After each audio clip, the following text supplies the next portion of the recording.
E a palavra de Deus diz assim: algum tempo depois, Samuel convocou todo o povo para se reunir diante do Senhor em Mispá. Disse ele aos israelitas: assim diz o Senhor, o Deus de Israel: eu os tirei do Egito e os livrei dos egípcios e de todas as nações que os oprimiam. Mas apesar de eu ter resgatado vocês de suas angústias e aflições, hoje vocês rejeitaram o seu Deus e disseram: queremos um rei. Agora, portanto, apresentem-se diante do Senhor de acordo com as suas tribos e seus clãs. Então Samuel reuniu todas as tribos de Israel e a tribo de Benjamim foi escolhida por sorteio. Em seguida, Samuel reuniu a cada família da tribo de Benjamim. A família de Matri foi sorteada. Por fim, Saul, filho de Quis, foi escolhido dentre eles. Quando procuraram, porém, não o encontraram. Por isso perguntaram ao Senhor: ele já chegou? E o Senhor respondeu: está escondido no meio da bagagem. Eles correram até lá e o trouxeram. E era tão alto em relação aos outros que os outros chegavam apenas nos seus ombros. Samuel disse ao povo: este é o homem que o Senhor escolheu para ser o seu rei. Não há ninguém semelhante a ele em todo Israel. E todo o povo gritou: viva o rei! Então Samuel explicou ao povo os direitos e os deveres do rei, escreveu-os no rolo e colocou diante do Senhor. Depois mandou todo o povo para casa. Saul também voltou para sua casa em Gibeá, acompanhado por um grupo de homens cujo coração Deus tinha tocado. Havia, no entanto, alguns desocupados que debochavam, dizendo: esse sujeito nunca nos salvará. Desprezaram Saul e se recusaram a lhe trazer presente, mas Saul não lhes deu atenção. Deixa eu só ajudar um pouquinho aqui para a gente entender. Nessa época, Israel estava vivendo sob a direção somente de Deus. O povo de Israel estava sendo guiado pelos líderes que Deus levantava. E nesse momento era Samuel. Mas isso não estava sendo suficiente. Porque Israel olhava para os lados e via que as outras nações tinham reis que representavam a governância do país. E Israel não tinha um rei estabelecido, Israel tinha um líder espiritual. E isso não estava sendo suficiente, apesar das vitórias que Israel estava vivendo. Porque sob a direção de Deus e debaixo de obediência, Israel viveu tempos de glória e tempos de vitória. Então, essa passagem que nós estamos lendo é exatamente o líder que Deus tinha escolhido para liderar, para guiar Israel, que era o profeta Samuel. Samuel começou, então, nesse momento que nós estávamos lendo, a apresentação de Saul, porque Deus decidiu conceder o desejo de Israel. E decidiu entregar um rei à nação. Então Samuel começou a apresentação de Saul como rei de Israel. Primeiro aqui, relembrando com tristeza o que Israel tinha feito com Deus. Ele lembrou ao povo como eles haviam rejeitado o governo de Deus e haviam pedido um outro rei no seu lugar. E não havia nenhum problema, meus irmãos, em ter um rei. Na verdade, Deus sempre quis estabelecer um representante dele aqui na terra para governar e liderar o seu povo. A grande questão aqui, que Samuel traz à tona, inclusive com as palavras dele, é que o povo queria um outro tipo de governo. Não era somente a representação física de um governo, mas eles queriam um outro tipo de governo. Um governo que não seguia os princípios e os preceitos de Deus. O povo queria um rei que trouxesse glória para si, que recebesse toda a glória e liderasse eles na batalha fisicamente. Somente vencer as batalhas, como eu falei, não estava sendo suficiente para Israel. Eles queriam ter um rei como os outros povos tinham. E aqui eu quero fazer a primeira pausa para a gente pensar e colocar a nossa mente para refletir sobre isso que aconteceu com Israel. A gente já tem a primeira dica, a primeira ministração do Espírito Santo aí no nosso coração. Quantas e quantas vezes Deus está nos liderando a vencer na nossa vida?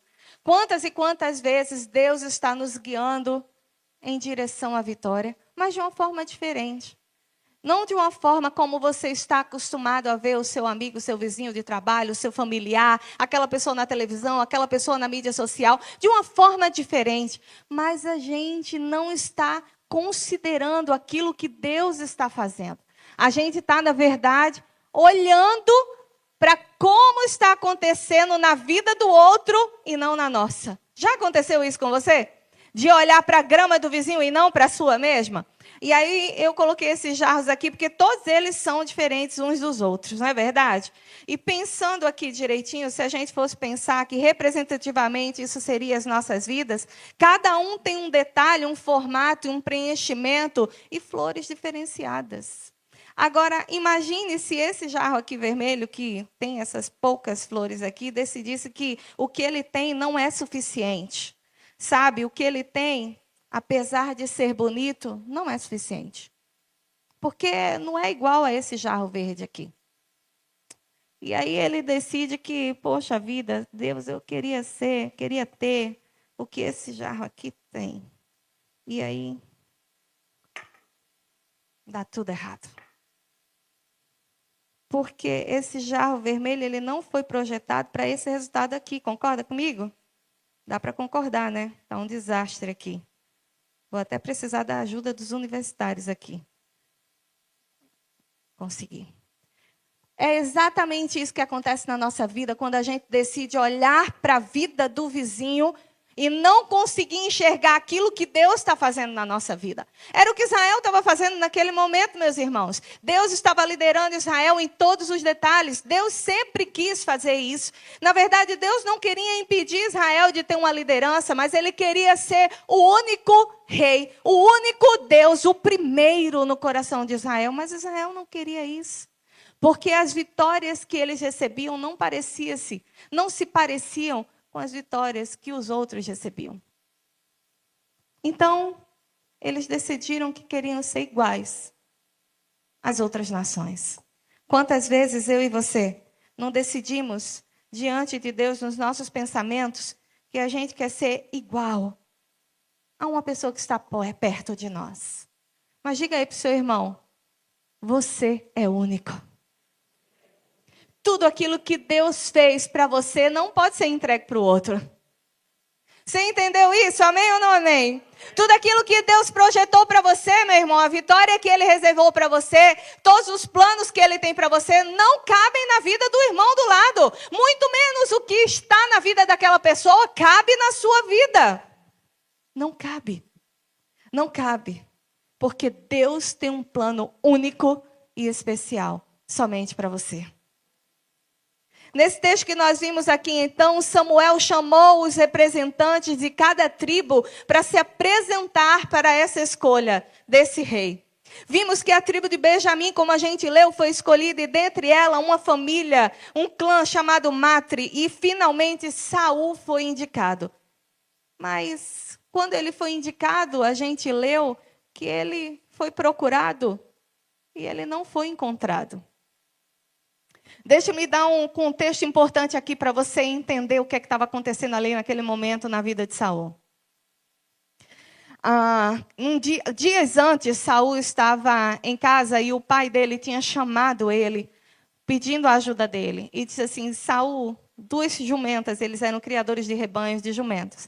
E dentre algumas outras coisas que muito provavelmente eles tinham. Mas aí o pai disse que 2 jumentas tinham sumido. E pediu a Saul que saísse de casa para procurar essas jumentas e trazerem elas de volta para o rebanho. Então, após Saul aceitou e foi com o servo, e após ter procurado em todas as terras da tribo de Benjamim, porque Saul pertencia à tribo de Benjamim, Saul pensou então, depois de vários momentos, várias horas, vários dias, muito provavelmente, procurando essas 2 jumentas sem sucesso, ele pensou que o pai poderia estar muito preocupado, agora não mais com as jumentas, mas com ele, que não conseguia voltar para casa. E como ele estava com um servo, ele trouxe isso, essa realidade, esse pensamento para o servo. E o servo teve uma ideia. O servo disse assim, olha, por que a gente não procura o profeta dessa terra? Porque o profeta dessa terra, ele pode dizer para a gente aonde estão essas jumentas. Ideia maravilhosa, não é? E Saul aceitou essa ideia e foi ele e o servo procurar o profeta daquela região. E o profeta daquela região era Samuel. Eles procuraram Samuel e o encontraram. Mas antes da gente continuar essa história, eu quero trazer outra ministração do Espírito Santo para mim e para você. Veja que coisa interessante, eles eram criadores de rebanho. Todos os dias, muito provavelmente, eles lidavam com a saída, né, de uma ovelha, de uma jumenta, de um boi, de uma cabra do rebanho. Porque todos os dias esses rebanhos precisam sair do aprisco para o quê? Para fazer o quê? Para comer a grama, para esticar as pernas, para se movimentar, não é verdade? Para comer, para beber água nos riachos. E isso era feito todos os dias. Imagine que isso era algo cotidiano, perder algum animal. Mas dentro dessa tarefa cotidiana, houve uma proposta que nos faz pensar. O servo disse assim, por que não consultar a Deus para achar onde está essa jumenta? Quero que você pense aí no seu dia a dia. Quantas vezes eu e você estamos consultando a Deus para os detalhes da nossa vida? Quantas vezes eu e você estamos consultando ao Senhor para aquilo que a gente chama de rotineiro? Eu vou falar com Deus, não, isso é uma rotina minha. Para que vou falar com Deus? Tem gente até que questiona, dizendo assim, não vai falar com Deus não aperrei ele não, que ele tem mais coisa que fazer do que ficar ouvindo as suas orações a respeito do seu cotidiano. Meus irmãos, Deus não tem mais coisas o que fazer, sabe por quê? Porque foi Ele que decidiu as tarefas a respeito dele. E dentre as tarefas que Ele mesmo decidiu ao seu próprio respeito, está cuidar de você. Diga para o seu irmão que está do lado, Deus cuida de você. Deus cuida de você nos pequenos detalhes. Então Deus quer participar da sua vida nos pequenos detalhes. Você não é capaz de julgar o que é grande e o que é pequeno para Deus, porque aquilo que é grande demais aos olhos humanos é pequeno demais para Deus. E muitas vezes aquilo que é desprezível para os olhos humanos é extremamente importante para Deus. Aquilo que o homem considera como grandioso ouro, a Bíblia diz que é estrado dos pés do Senhor lá nos céus. Então você não tem capacidade de julgar o que é importante para Deus. Mas uma coisa é realidade, você tem a oportunidade, assim como esse servo, de lançar diante de Deus todo o seu cotidiano. Imagine o quão diferente não seria o seu dia. Você já parou para pensar nisso? Imagine o quão diferentes seriam as suas decisões. Antes de fazer alguma coisa, Deus, eu estou querendo fazer isso. O que é que o senhor acha? Deus, eu estou com vontade disso. O que é que o senhor pensa? Deus, eu vou me direcionar nesse projeto. O que é que o Senhor tem a falar sobre isso? Quão diferente seria a sua vida e a minha. Diga para o seu irmão agora do outro lado, para esse irmão não ficar com raiva. Diga assim, Deus, Ele quer ouvir o seu dia a dia.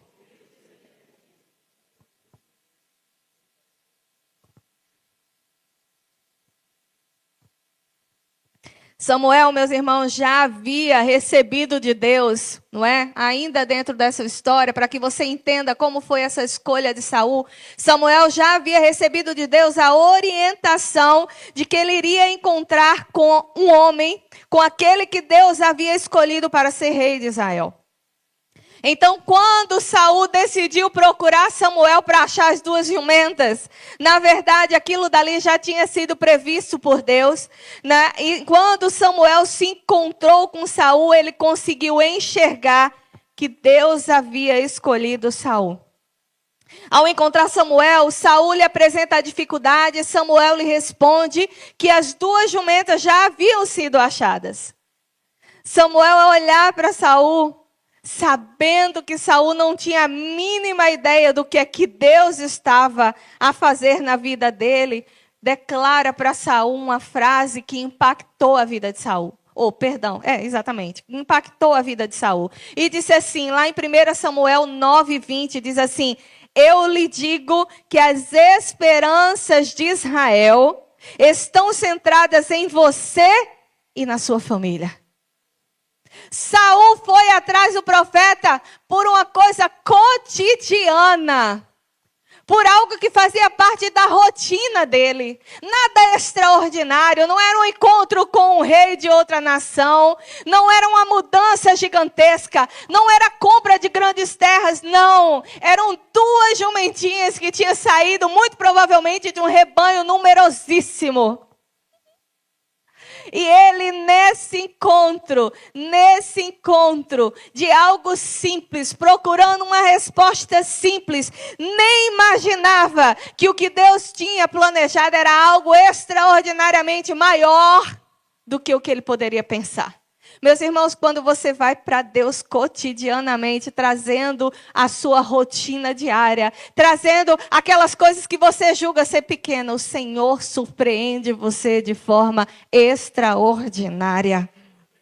O Senhor surpreende você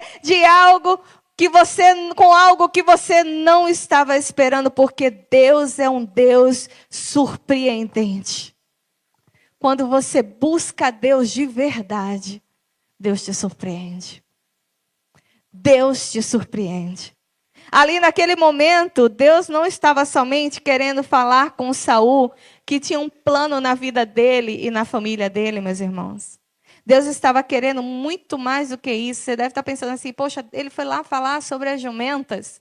E Deus falou para ele que ele era a esperança de Israel. Deixa eu dizer uma coisa para você. O plano de Deus era muito maior do que somente dar essa notícia para Saul. O plano de Deus era alinhar o coração de Saul a ele, a Deus.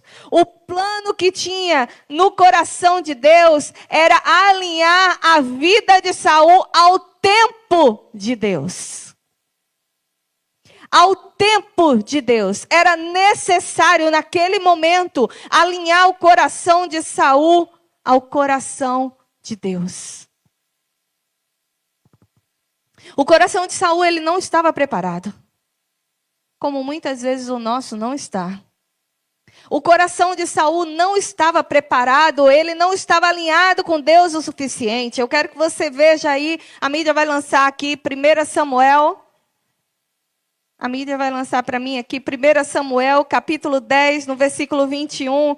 E olha o que Saul estava dizendo aqui para Samuel, nessa hora que ele disse assim, eu lhe digo que as esperanças de Israel são centradas em você. Eu acho que é isso.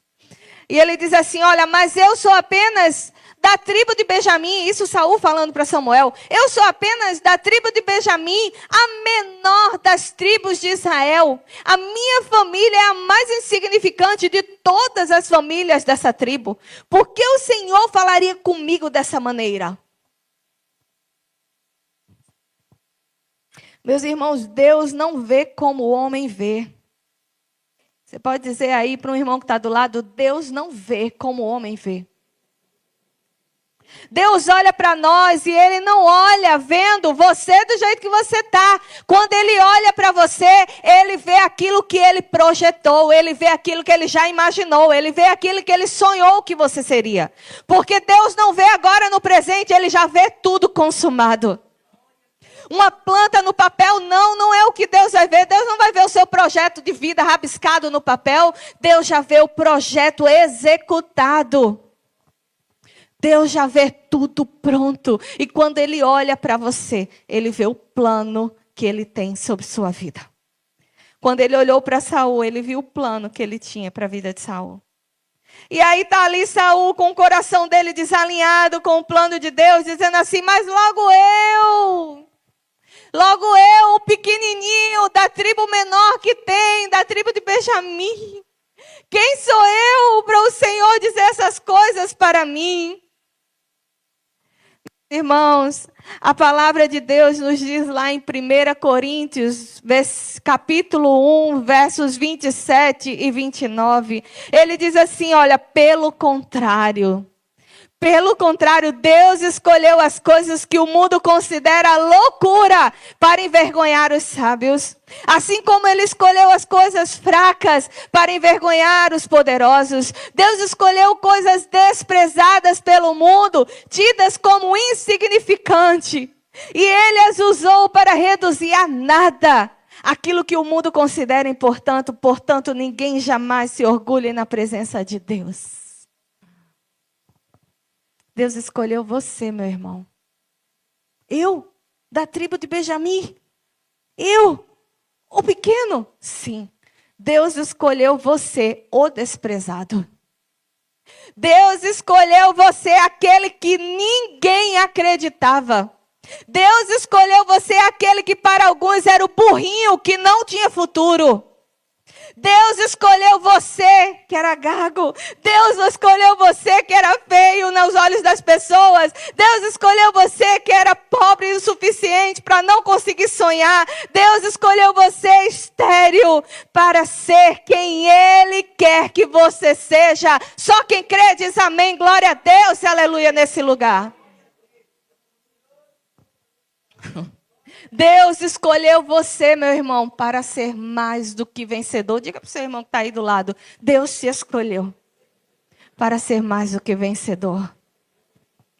Ah, você não está com muita convicção dizendo para o seu irmão, não. Isso não é uma frase de efeito, não, meu Deus do céu. Isso é a palavra de Deus ao seu respeito. Você sabia disso? Isso não é uma frase coach para você ficar animadinho, não. Isso é uma realidade espiritual. Olhe nos olhos do seu irmão e diga, olha, Deus te escolheu para ser mais do que vencedor.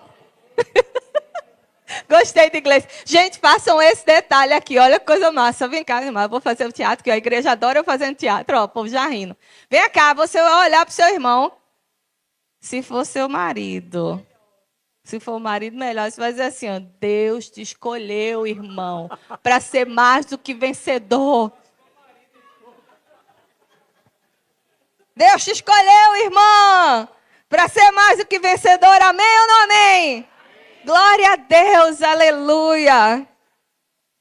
No capítulo 10 de 1 Samuel, a gente vai ver Deus então alinhando o coração de Saul ao coração dele mesmo, ao coração de Deus. Trabalhando na confiança que Saul tinha em Deus, porque Saul não confiava tanto assim em Deus.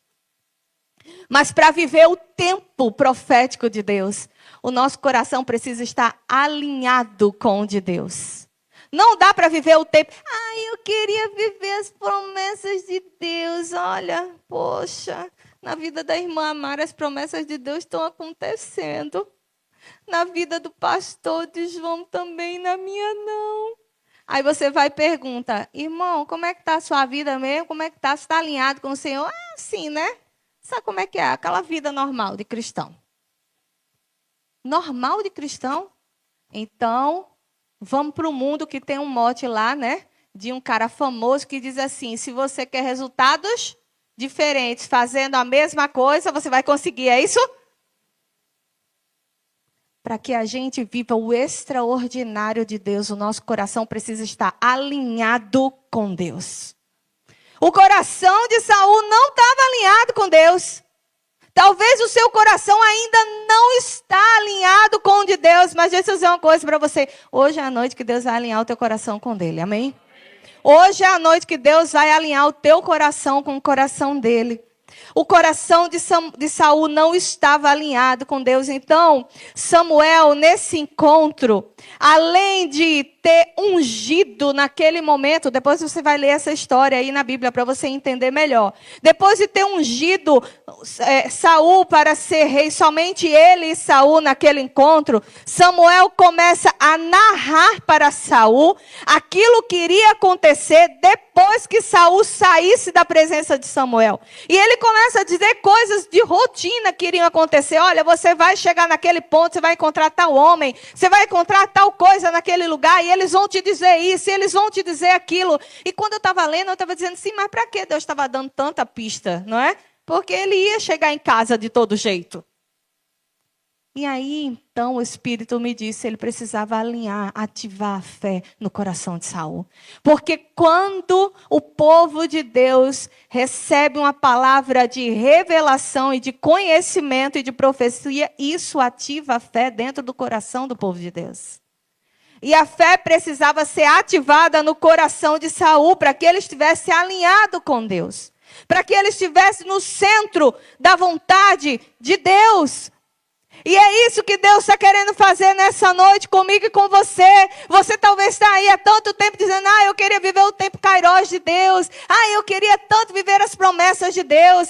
Eu queria tanto desfrutar dessas bênçãos que Deus fala na palavra que tem para mim. Então alinhe seu coração com o do Senhor. Olhe para o seu irmão e diga assim, se alinhe com Deus, irmão. Se alinhe com Deus.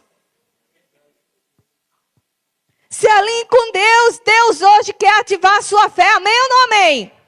Amém. Lá em João 11, 25, Deus diz assim, declarou-lhe Jesus, eu sou a ressurreição e a vida. Quem crê em mim, ainda que morra, viverá. Lá em Mateus 19, 26, Deus diz assim, aos homens isso é impossível, mas para Deus tudo é possível. Em Lucas 1,37, o Senhor diz, porque para Deus nada será impossível. Em Isaías 43, 13 diz assim, eu sou Deus, também de hoje em diante eu o sou, e ninguém há que possa escapar das minhas mãos, operando eu, quem impedirá? Em Jó 42, 2, a palavra diz, bem sei que tudo podes, e que nenhum dos teus propósitos podem ser frustrados. Jeremias 32, 17 diz, Senhor Deus, és tu que fizeste os céus e a terra, com o teu grande poder e com o teu braço estendido, e não há nada demasiadamente que te seja difícil.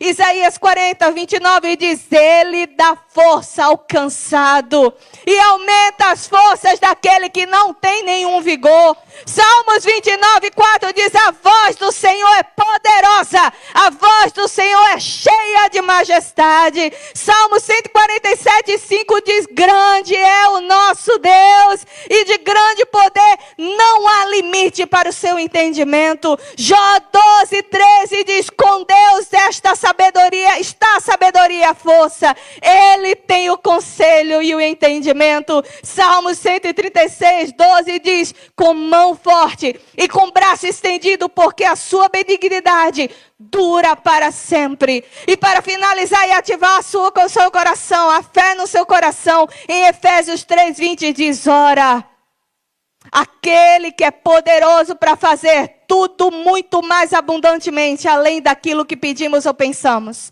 segundo o poder que em nós opera, esse é o nosso Deus. Esse é o nosso Deus, aleluia. Meu irmão, se fortaleça na palavra. Só existe uma forma de se alinhar com o Senhor, é na palavra e na força do seu poder. Prepare seu coração. Prepare seu coração. Prepare seu coração. Agora vamos fazer o seguinte, olha para o irmão que está atrás de você e diga assim, olha, prepare seu coração, irmão. Prepare o seu coração. Aleluia. Você vai viver o que Deus tem para você. Esse é o ano que Candelária vai viver o que Deus planejou. Começamos o ano declarando ao Senhor, eis-me aqui. Essa é a chamada do Espírito para nós. E nós, como igreja, nos colocamos diante do altar do Senhor, dizendo, Senhor, eis-nos aqui. Sabe, durante a caminhada o diabo está mexendo na cabeça de muitos irmãos aqui dentro. Sabe, durante essa caminhada o diabo tem cutucado, tem tentado tirar da linha, tem tentado colocar para longe. Mas Deus é o Deus que limpa as arestas, meus irmãos. Deus é o Deus que alinha todas as coisas, porque a verdade é o nosso escudo. Eis-nos aqui, agindo Deus.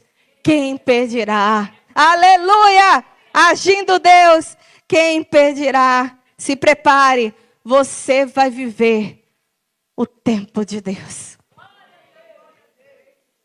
Finalmente, a palavra nos diz lá em 1 Samuel 10:9, que Saul seguiu no seu caminho e deixou Samuel. E naquele momento Deus transformou Saul e fez dele uma nova pessoa. Meus irmãos, isso foi o extraordinário de Deus sobre a vida de Saul. Deus transformou Saul e fez dele uma nova pessoa.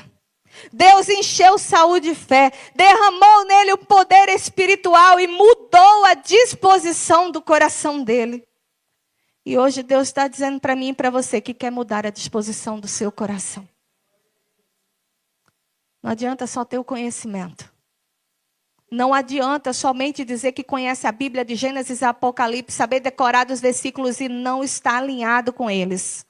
E não está vivendo eles. Você precisa estar alinhado com o Senhor, vivendo na praticalidade do dia a dia do seu discurso, porque é na hora que você é confrontado por Satanás e pelas situações ruins da vida que a sua fé vai se mostrar ser verdadeira ou não, que vai mostrar se você tem alinhamento com Deus ou não. Deus quer mudar a disposição do coração de alguns aqui dentro. E eu quero aproveitar esse momento profético. Eu quero que a gente pare um pouquinho aqui no meio dessa pregação. E eu quero que você pegue um irmão que está do seu lado aí. E você vai orar pela vida dele. Você vai ser boca profética. Você vai deixar o Espírito Santo lhe usar. Declarando palavras. Dizendo, olha irmão, hoje o teu coração vai mudar. A disposição do teu coração vai mudar. Vai cair cadeias.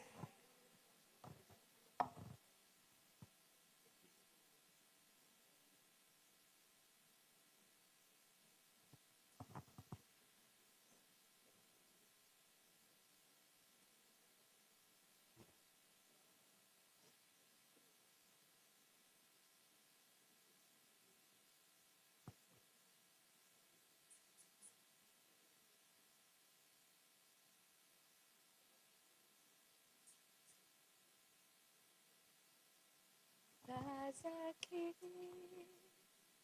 operando em nós.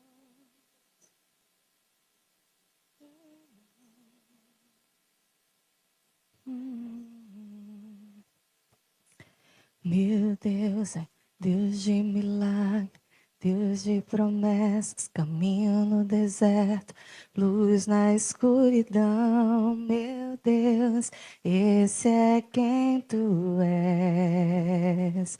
Meu Deus é Deus de milagre, Deus de promessas, caminho no deserto, luz na escuridão. Meu Deus, esse é quem tu és. Declare para ele, crendo.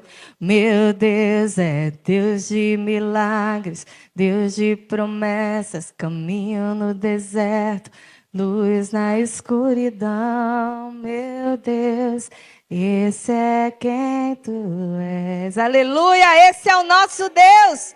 Aleluia. Deus está mudando a disposição do coração de muitos aqui nessa noite. Samuel, no dia da escolha do rei, apresenta Saul ao povo, como a gente leu. E chama à frente Saul, na frente de todas as tribos, para dizer que ele era o rei escolhido do Senhor. Mas aí acontece uma coisa, onde é que estava Saul? A Bíblia diz que ele não estava lá no meio. E aí as pessoas começam a se perguntar, onde está Saul? Aonde está Saul? Vamos ler novamente lá em 1 Samuel 10, 21, 23. E diz assim, em seguida Samuel reuniu cada família da tribo de Benjamim. E a família matre foi sorteada. Por fim Saul, filho de Quis, foi escolhido dentre eles. Quando procuraram, porém, não o encontraram. Por isso perguntaram ao Senhor, ele já chegou? E o Senhor respondeu, ele está escondido no meio da bagagem. E eles correram até lá e trouxeram o fujão para diante do Senhor. A grande pergunta que fica aqui é por que será que depois de tudo que Deus fez com Saul, naquele momento da apresentação, ele se esconde? Muitas vezes, meus irmãos, a gente se comporta como Saul. Deus nos chama, Deus nos enche e ativa a nossa fé, Deus nos unge, Deus nos dá poder espiritual, porque naquele encontro que Saul teve com Samuel, quando ele volta para o seu pai, ele não somente foi ativado na fé, ele não somente foi ungido por Samuel, mas ele recebeu capacitação espiritual, porque ele se encontrou com um grupo de profetas e Saul, que nunca profetizou, recebeu o Espírito Santo do Senhor e começou a falar das coisas de Deus. Ele recebeu uma capacitação espiritual ali também. Mas na hora de ser apresentado no meio de todos, ele se esconde. Como assim? Como assim? Como é que ele se esconde? Mas quantas vezes eu e você também nos escondemos? Mesmo depois de tudo que Deus fez e fará ainda por nós. Quantas vezes a gente não se sente como se não merecesse aquilo que está recebendo de Deus, hã? Quantas vezes a gente não se coloca como Saul, dizendo, mas eu, o pequenininho de Benjamim, da tribo de Benjamim, quase que ele usa a frase, dizendo assim, eu, o vermezinho de Jacó. Quantas vezes a gente não diz assim, mas eu, Senhor, sabe? E esse é um momento muito característico, que eu apelidei esse momento chamado Momento Pedro. Eu dei o nome para o momento. Momento Pedro. Por que Momento Pedro? Vou dizer e você vai lembrar. Porque a gente começa a passar exatamente pelo que Saul e Pedro passou. Nós temos medo porque a gente começa a olhar para o lugar onde a gente está. Diante do chamado de Deus, a gente começa a olhar para o lugar onde a gente está. De onde a gente veio. O que é que está ao nosso redor para nos derrubar. Lembra? Foi assim com Pedro também, não é? Lá naquele barco, olhando aquele vulto no meio do mar, disse, Senhor, é o Senhor. E ele, bem sereno, disse, sou eu, Pedro. Ele disse, é o Senhor, me manda aí contigo. Ele disse, vem.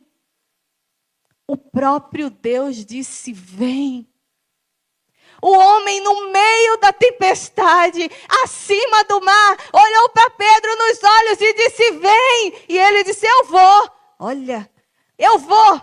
Começou aí. Mas aí quando ele está lá, ele começa a olhar a turbulência ao redor.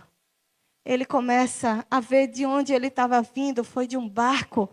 A ver o que ele, um pequenininho, pescador, insignificante, que não tinha nada na vida, estava fazendo, ele estava pisando em cima das águas e aquilo era grandioso demais para ele. E ele começa a ter medo e ele começa a afundar. Saul decidiu fazer a mesma coisa nesse momento que Deus chama ele para se apresentar. Ele tem medo. Ele se acha insuficiente. Ele se acha pequeno demais. E ele começa a se esconder atrás do que a Bíblia chama de bagagens.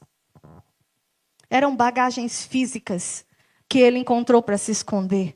Mas essas bagagens já estavam no coração de Saul há muitos anos. Há muitos anos.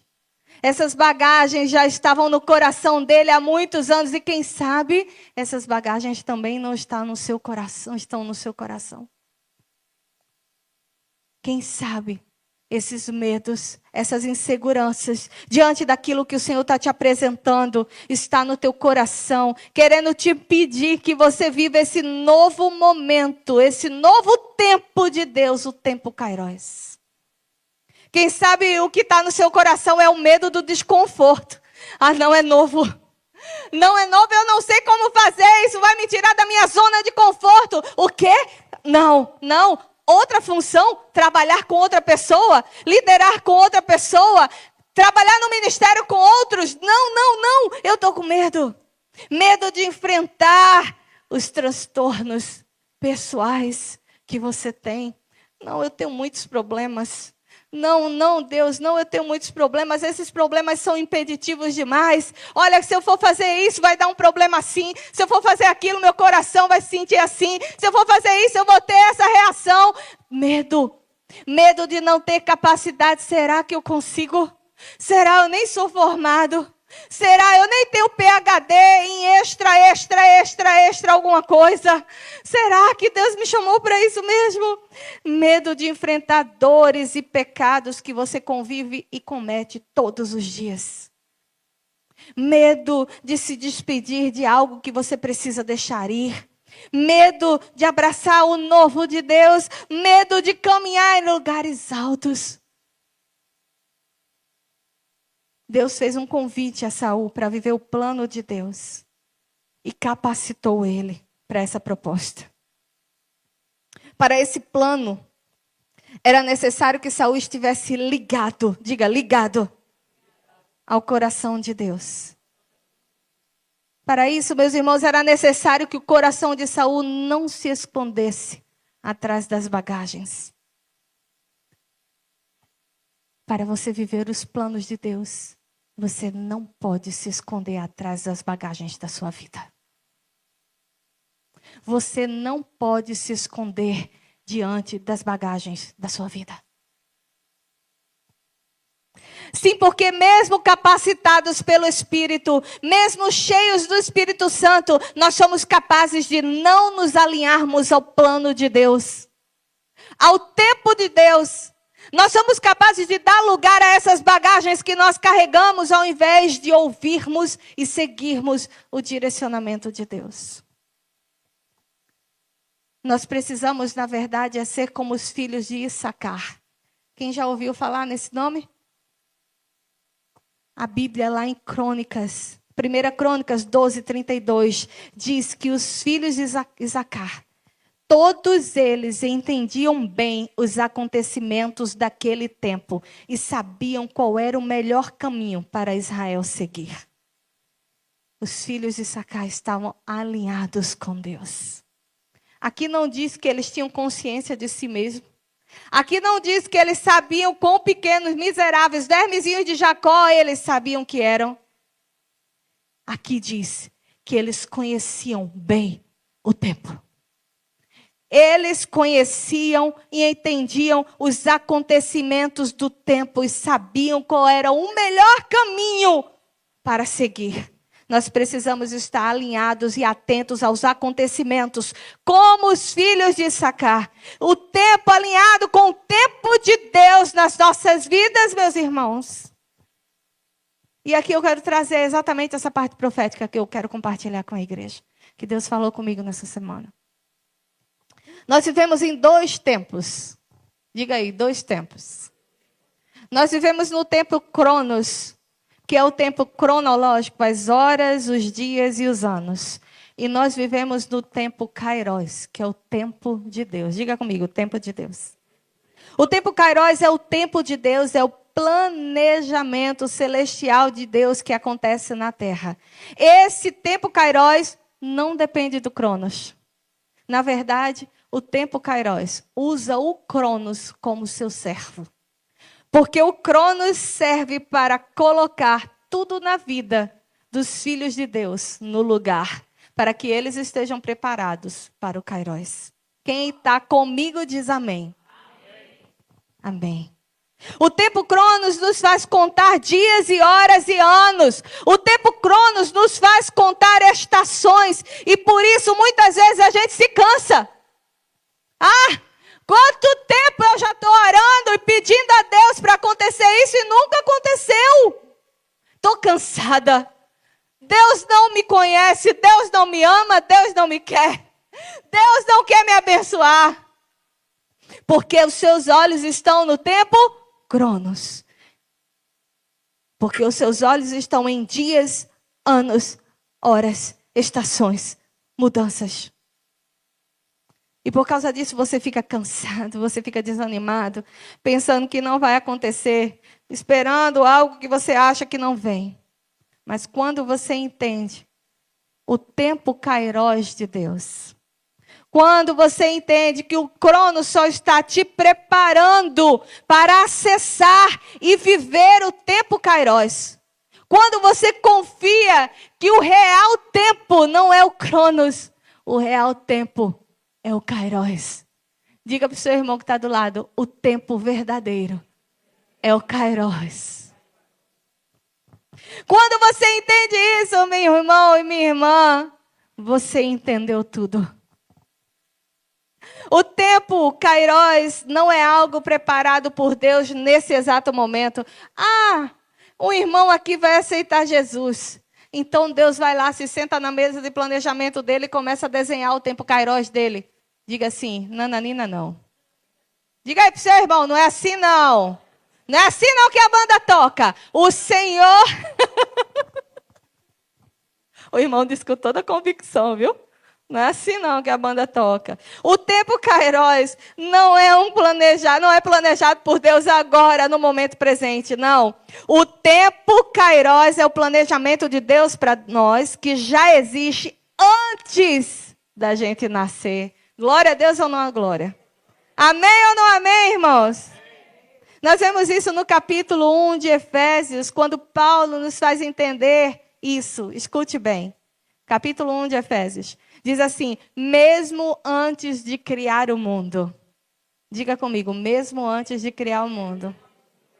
Deus nos amou e nos escolheu em Cristo para sermos santos, sem culpa diante dEle. Ele nos predestinou para si. Esse é o tempo Kairos de Deus. É o planejamento eterno que não depende do tempo, porque ele existe antes do tempo. O Kairos também não é um planejamento passivo, meus irmãos. O tempo Kairos não é um planejamento passivo. Como assim, Shirley? Não é aquele planejamento em que eu e você vai ficar bem sentadinho aí nessa cadeira e somente esperar tudo acontecer. Já que é o tempo de Deus, então eu não tenho nada para fazer, não. Vamos sentar aqui, ó, e vou esperar. Vai, Deus, faz aí teu trabalho. Eu só existo. Não é não. O tempo Kairos não é um tempo passivo, em que você somente senta e espera acontecer e não tem participação nisso. Olha, não. Enquanto a gente está vivendo no tempo Cronos, estamos sendo, preste atenção nisso. Enquanto a gente está vivendo no tempo Cronos, nós estamos sendo lapidados pelos acontecimentos e pela espera. O nosso coração está sendo alinhado com a palavra e com a vontade de Deus. A nossa carne vai estar sendo subjugada ao governo de Deus. Para quê? Para que a gente seja elevado a lugares altos, como diz a palavra. Quem está comigo diz amém, entendeu, diz amém. Enquanto você espera no tempo Cronos, Deus está lapidando o teu coração e o teu caráter. Porque precisa, viu, irmão? A gente precisa, viu? Diga aí para o seu irmão, você precisa ser lapidado, viu, irmão? Não pense que você é perfeitinho agora não, viu? Para lhe aturar, só Deus. Diga aí, viu? E aproveite, se você for esposa, diga mesmo, para lhe aturar, só o Senhor. Coração coreano para ele não ficar com raiva, né? Para lhe aturar só o Senhor. Olha aí, o irmão tá? A irmã fez assim, ó. Né, irmã? Só Jesus, né? Só misericórdia, né? Diga para ele também, irmão. Só misericórdia no seu caso, viu, irmão? Só Deus. Então, nesse tempo Cronos, Deus lapida o nosso coração e o nosso caráter. Deus trabalha, alinha o nosso coração a Ele para nos colocar em lugares altos. Em lugares altos. Efésios 1:3 diz assim, o Senhor Jesus Cristo nos abençoou com todas as bênçãos espirituais nos domínios celestiais. O tempo Cronos é um servo que vai trabalhar em nós e nos fazer andar em lugares altos. Aí tem uma música antiga que diz isso, né? O Senhor é a minha força, Ele faz os meus pés como os da corça. O Senhor, o soberano, me faz andar em quê? Em lugares altos, Ele me faz andar. Ele me faz andar. Ele me faz andar. Diga, em lugares altos. Glória a Deus, aleluia. Meus irmãos, o tempo Kairos é como uma nuvem que está sobre a caminhada, sobre a caminhada do cristão. É como uma nuvem nas regiões celestes. É como essas bênçãos citadas por Efésios 1, que estão em regiões celestes e que nos cobre. E em determinados momentos do tempo Cronos, nós estamos prontos para erguer as mãos, erga suas mãos, e olhar para Deus. Em determinado momento do tempo Cronos, nós vamos erguer as nossas mãos e olhar para Deus. E ao fazer isso, nós vamos acessar as chaves. Acesse a chave aí, meu irmão, que destrava o tempo Kairos na sua vida. Você precisa estar alinhado com o coração de Deus. Porque estando alinhado, Cronos vai ser o servo do Senhor, lapidando sua vida, te fazendo andar em lugares altos. E quando você estiver nas alturas, com as mãos erguidas e os olhos voltados para o Senhor, pegar a chave e destravar o Cronos, vai acontecer, aleluia! Aleluia!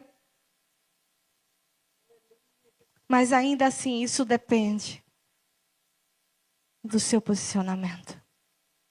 Mas ainda assim, isso depende do quanto que você vai erguer as suas mãos, levantar os seus olhos e olhar para o Senhor e focar somente nele.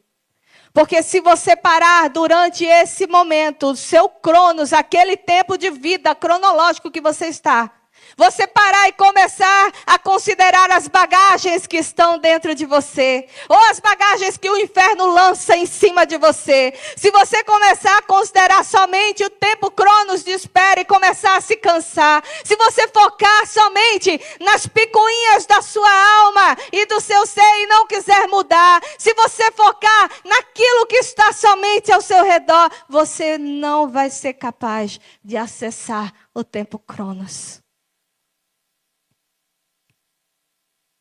Porque as suas mãos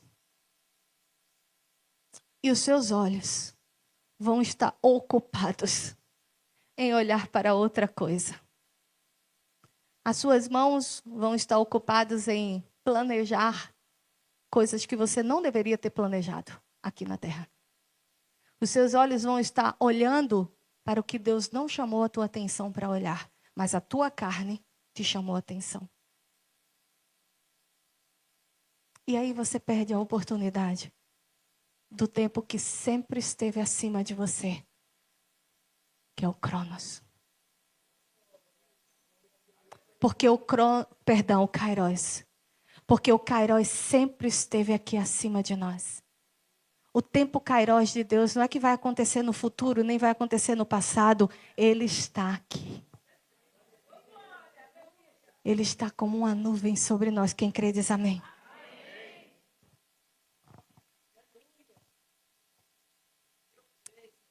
Entendendo isso,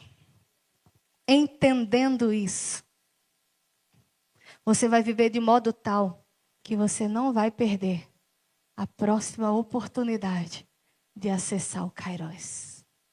Porque muitos de nós já perdemos. Porque o Kairos não acontece de vez em quando. O Kairos sempre esteve lá. Quem perdeu a oportunidade dos lugares altos foi você e eu. Amém, igreja, ou não amém? Você entendeu? Então diga para o seu irmão, não perca mais o Kairos. Não perca mais o Kairos nessa noite. Dessa noite em diante, eu creio que Candelária não perderá mais o Kairos. Quem crê diz amém, aleluia. Você não vai perder mais a oportunidade de acessar o Kairos. A grande pergunta que fica, você vai olhar para as suas bagagens, meu irmão? Minha irmã. Você vai gastar tempo arrumando, organizando, justificando, mostrando ao mundo, olha, as minhas bagagens têm razão, tá vendo? Olha o que elas fizeram comigo, olha o que fizeram comigo, olha aqui, olha isso, olha aquilo. Enquanto você está com as mãos e seus olhos nas coisas, o Kairos está lá em cima, esperando o dia que você vai querer se alinhar com ele. a pergunta de hoje à noite. Candelária, você quer acessar o Kairos? Candelária, você quer acessar o Kairos? E você quer viver o tempo e o planejamento de Deus para a tua vida? Eu quero pedir às intercessoras daqui. A gente vai ter um momento profético aqui.